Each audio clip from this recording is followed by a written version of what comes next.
Hello दोस्तों, स्वागत है आप सभी का हमारी चैनल हॉरर अड्डा में। ये असाधारण गतिविधि का दूसरा भाग है। अगर आपने पहला पार्ट नहीं देखा तो डिस्क्रिप्शन में पार्ट 1 का लिंक डाला है। पहले वे पार्ट देख लो ताकि ये पार्ट आप अच्छे से समझ सकें। तो शुरू करते हैं दूसरा भाग। सीमा को कमरे से किसी बच्चे के खेलने की आवाज़ आती है। सीमा रसोई से बाहर आती है और चारों तरफ देखती है, लेकिन वहाँ कोई नहीं था। सीमा वापस रसोई में आती है तो देखती है रसोई की सारी दराज खुली हुई है। वो दराज बंद करती है, तभी उसे किसी बच्चे की हंसने की आवाज़ आती है। सीमा अब थोड़ी डर जाती है। वो धीरे धीरे वापस कमरे की तरफ जाती है, लेकिन आवाज़ आना बंद हो जाती है। सीमा को अब डर लगने लगा था। वो रसोई की तरफ जाती है तो रसोई का नज़ारा देखकर बहुत डर जाती है। सारी दराज का सामान बाहर रखा था। तभी दरवाजे पर दस्तक होती है। वो दौड़कर दरवाज़ा खोलती है तो सामने राजू खड़ा था। वो बोलती है, हमारे घर में कोई है?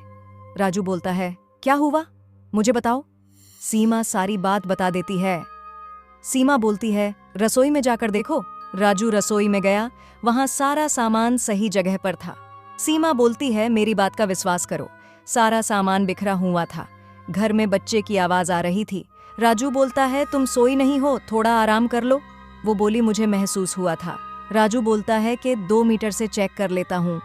वो पूरे कमरे में चेक करता है, लेकिन उसे कुछ नहीं मिलता। राजू बोला, अब खाना बनाकर खिलाओगी या रसोई में डर लग रहा है? सीमा बोली, जा रही हूँ। वो दोनों खाना खाकर बैठ जाते हैं। तभी डोर बेल बजती है। राजू दरवाज़ा खोलता है। सामने एक लड़का खड़ा था। वो बोला, सर आपने फ़ोन करा था, पाइपलाइन खराब हो गई थी। राजू बोला, हाँ, आइए बेसमेंट में देख लीजिए। राजू और वो प्लबर उन्हें बेसमेंट में ले जाता है। सीमा ऊपर सोफे पर बैठी थी। तभी उसका फ़ोन रिंग करता है। वो सोफे के नीचे देख रही होती है। तभी कोई बच्चा वहां से सीमा का नाम लेकर भागता हुआ उसे महसूस होता है। वो गर्दन उठाकर चारों तरफ देखती है, लेकिन वहां कोई नहीं था। तभी पीछे से उसकी टांगे पकड़कर कोई खींचता हुआ कमरे में ले जाता है। सीमा चिल्लाती है, बचाओ बचाओ। उसकी आवाज़ सुनकर राजू भागकर ऊपर की तरफ जाता है। दूसरी तरफ सीमा को वो साया ले जाकर बिस्तर पर पटक देता है। सीमा लात मारती है। उसे महसूस होता है कोई है, लेकिन वो साया उसे बिस्तर से उठाकर ज़मीन पर फेंक देता है। ज़मीन पर गिरकर सीमा बेहोश हो जाती है। राजू दौड़कर कमरे में जाता है। सीमा की हालत देखकर डॉक्टर को कॉल करता है। राजू प्लम्बर को बोलता है, आप लाइन चेक करके चले जाना, गेट को ज़ोर से बंद करना, वो लॉक हो जाएगा। प्लम्बर बोलता है, ठीक है।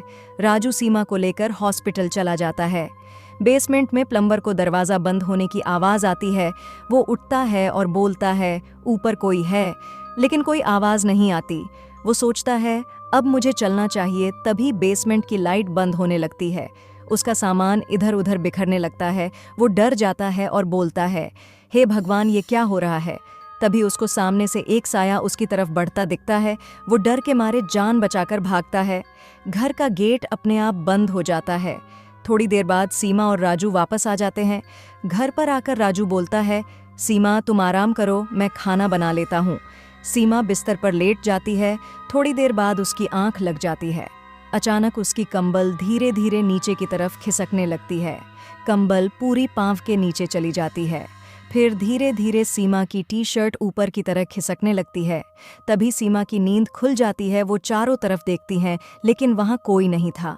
तभी एक काला सा साया उसके गले में लिपट जाता है और उसे दीवार के चिपका देता है। राजू मोबाइल लेने कमरे में आता तो सीमा को हवा में लटका देख कुछ समझ नहीं पाता। सीमा बोलती है, राजू राजू। तभी वो साया सीमा को छोड़कर राजू को धक्का देकर बाहर निकल जाता है। राजू बेहोश हो जाता है। सीमा दौड़कर राजू के पास आती है और बोलती है, राजू राजू उठो। तभी वहां रोहित आ जाता है। सीमा दरवाज़ा खोलती है। रोहित बोला, राजू फ़ोन क्यों नहीं उठा रहा? सीमा बोली, उसने हम पर हमला किया। रोहित बोला, राजू कहाँ है? दोनों कमरे में जाते हैं। राजू को उठाकर बरामदे में लाते हैं। रोहित बोला, क्या हुआ था बताओ? सीमा बोली, कुछ दिन से घर में अजीब हो रहा है। रोहित बोला, मतलब? सीमा बोली, घर के सामान का इधर उधर गिरना, बच्चे की आवाज़ आना, किचन के कबर्ड का खुलना बंद होना। रोहित बोला, राजू ने मुझे पहले क्यों नहीं बताया? सीमा बोली, राजू को लगा मैं झूठ बोल रही हूँ। तभी राजू को होश आने लगा। राजू बोला, सीमा, तुमने देखा उसे? सीमा बोली, देखा था, वो साया मेरा गला दबा रहा था। राजू बोला, सीमा, तुम कुछ दिन गांव चली जाओ, हम यहाँ पैरानॉर्मल इन्वेस्टिगेशन करेंगे। सीमा बोली, तुम यहाँ ये सब करो, मैं जा रही हूँ। सीमा बोलती है, रोहित, क्या तुम मुझे छोड़ दोगे? रोहित बोलता है, ओके। रोहित सीमा को छोड़कर वापस आ रहा होता है।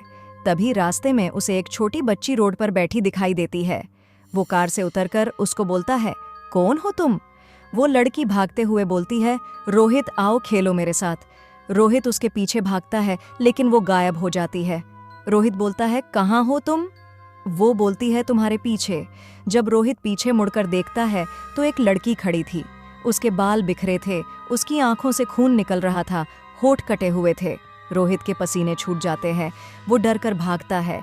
रोहित वापस कार में बैठ जाता है और गाड़ी स्टार्ट करता है। उसको बैक व्यूअर में वो लड़की कार में बैठी दिखाई देती है। वो डर कर राजू को कॉल करता है। राजू जैसे ही कॉल उठाता है, तभी रोहित के सामने से ट्रक आकर उसे टक्कर मार देता है। राजू कॉल पर बोलता है, रोहित, ठीक तो हो तुम? लेकिन कोई आवाज नहीं आती। राजू वापस कॉल करता है तो एक लड़की फोन उठाकर हंसते हुए बोलती है, कौन बोल रहा है? राजू बोलता, तुम कौन हो? किसी बड़े से बात कराओ। फोन कट जाता है। तभी रसोई से पानी गिरने की आवाज आती है। थोड़ी देर बाद बाथरूम का नल भी खुल जाता है।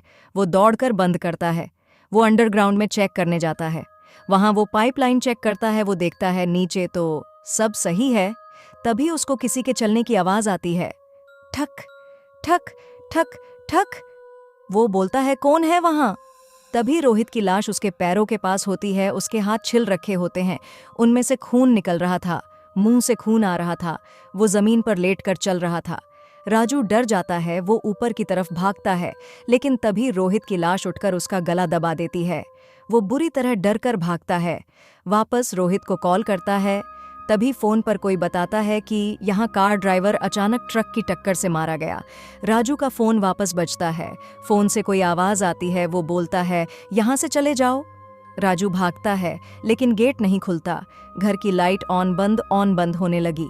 राजू बोलता है, ये घर मेरा है, तुम मेरे घर से चली जाओ। कोई आवाज नहीं आती। तभी उसके पैरों को पकड़कर कोई खींचता हुआ बेसमेंट में ले जाता है। अगली सुबह उसकी लाश, जली हुई लाश, उसके बेसमेंट से मिलती है। आप सभी का धन्यवाद वीडियो देखने के लिए। अगर आपको ये चैनल पसंद है तो सब्सक्राइब करें, लाइक करें और आप सभी का सुझाव मुझे कमेंट करके दें। तो मिलता है अगला वीडियो मुझे। जय हिंद।